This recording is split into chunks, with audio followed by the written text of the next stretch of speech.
Öncelikle selamun aleyküm.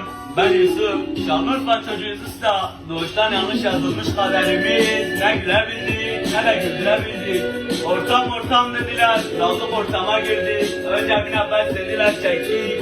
Çek Gekko çek dediler, kendimizi kaybettik. Henüz çocuktuk, bilmiyorduk usta. Yanlış insanların ortasında bir o yana bir bu yana. Eyvah.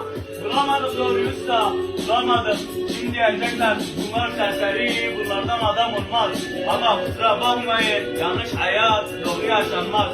Öyle böyle bir ömür geçer mi dedik, geçer dediler aldırma. Usta bir de iki kelime dillerinde, günler geçmeye, ezik insanlar ezilmeye mahkumdur. Alem yapan, 3-5 şakalsa, kralı bize yakışmazdır ha.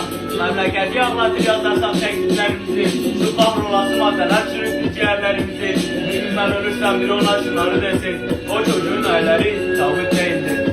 Hızlı yaşamayı seviyorsan, aldığın her nefes, ölümle sevişmeyi göze alacaksın. Anlıyor mu hayat? Derler ya, yaşın kaç ki, ne gördün sen?